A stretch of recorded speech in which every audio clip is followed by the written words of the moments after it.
Selamat malam saudaraku, marilah sebelum kita merenungkan sabda Tuhan, kita bersatu di dalam doa. Mari kita berdoa. Ya Allah, kami sungguh rindu untuk terus menyelami karya tangan-Mu bagi kehidupan kami. Oleh sebab itu izinkan terang firman-Mu dapat memberi inspirasi bagi kami dalam memahaminya.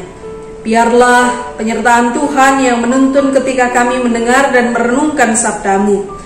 Dalam nama-Mu yang kudus kami mohon. Amin. Saudara, perenungan firman Tuhan pada hari ini diambil dari Titus pasal 2 ayat 11 sampai 15. Saya akan bacakan untuk saudara semua. Karena kasih karunia Allah yang menyelamatkan semua manusia sudah nyata, Ia mendidik kita supaya kita meninggalkan kefasikan dan keinginan-keinginan duniawi, dan supaya kita hidup bijaksana, adil dan beribadah di dalam dunia sekarang ini, dengan menantikan penggenapan pengharapan kita yang penuh bahagia dan penyataan kemuliaan Allah yang maha besar dan juru selamat kita Yesus Kristus, yang telah menyerahkan dirinya bagi kita untuk membebaskan kita dari segala kejahatan dan untuk menguduskan bagi dirinya suatu umat kepunyaannya sendiri yang rajin berbuat baik. Beritakanlah semuanya itu, nasihatilah dan yakinkanlah orang dengan segala kewibawaanmu. Jangan ada orang yang menganggap engkau rendah. Saudara-saudara, tema perenungan kita pada malam hari ini yaitu hidup tahu menahan diri. Bapak ibu saudara yang ada di rumah, barangkali pernah mendengar tokoh psikolog bernama Walter Mischel yang pernah melakukan uji coba terhadap 653 anak berusia 4-5 tahun. Dalam penelitiannya, Walter Mischel memberi pilihan kepada anak, 2 pilihan. Yang pertama, apakah kamu mau memakan marshmallow langsung, atau mau menunggu 15 menit tapi nanti kamu diberi 2 marshmallow tambahan. Nah saudara-saudara, 20 tahun kemudian setelah Walter melakukan penelitiannya, dia membuktikan hipotesisnya bahwa anak-anak yang dulu yang ia teliti mampu menahan diri untuk tidak mengambil marshmallow itu duluan dan menahannya selama 15 menit, daya konsentrasi dan logikanya ternyata lebih tinggi. Dalam hal persahabatan, anak-anak juga mampu menahan diri dan mampu menjaga hubungan baik dan mampu bertahan di bawah tekanan serta sabar demi mendapatkan kebaikan yang lebih banyak. Nah, saudara, jika berkaca pada penelitian itu dan berkaca pada firman Tuhan hari ini, agaknya Rasul Paulus juga tahu betul bagaimana karakter jemaat di Kreta yang tidak mampu menahan diri dalam berbohong, buas, rakus, dan pemalas.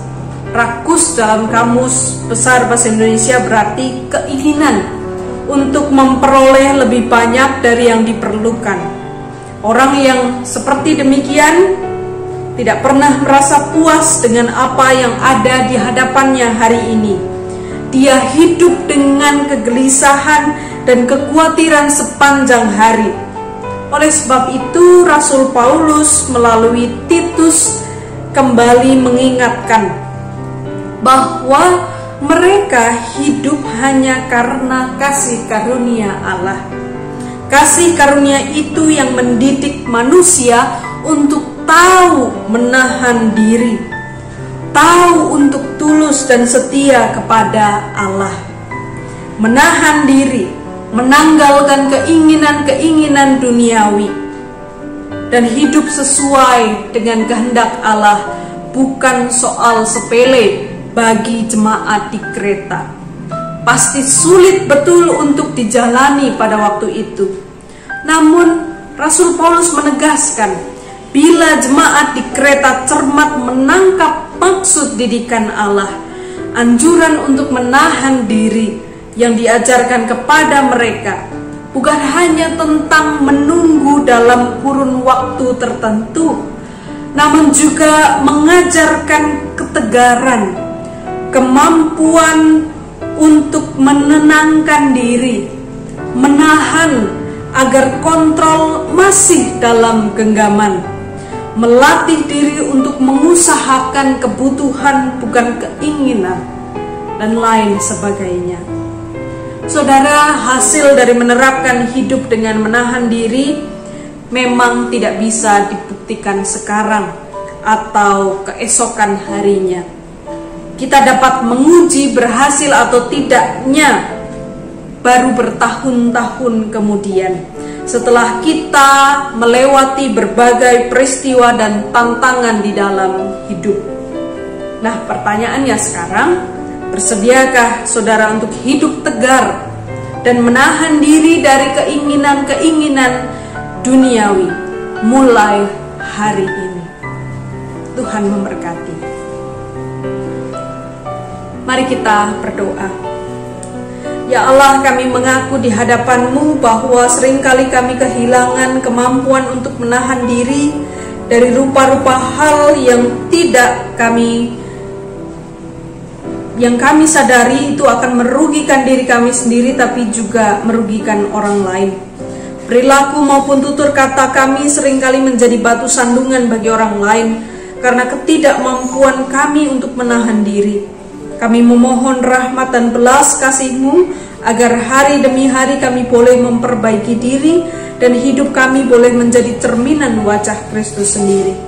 Ya Tuhan, pada malam hari ini, sebelum kami beristirahat, kami mengingat saudara-saudara kami yang membutuhkan topangan doa karena berbagai pergumulan yang mereka rasakan. Tuhan, kiranya Engkau berkenan melawat melalui kami, agar melalui kehadiran dan perhatian kami, mereka juga boleh merasakan kehangatan dan cinta kasih Tuhan. Tuhan, malam hari ini kami ingin beristirahat. Kiranya Engkau berkenan menjaga dalam misteri malam ini. Peliharalah kami hingga esok pagi, agar esok kami boleh menyambut hari pemberian Tuhan dengan semangat dan optimis. Di dalam nama Tuhan Yesus Kristus kami berdoa dan memohon. Amin. Selamat beristirahat saudara-saudaraku, Tuhan memberkati.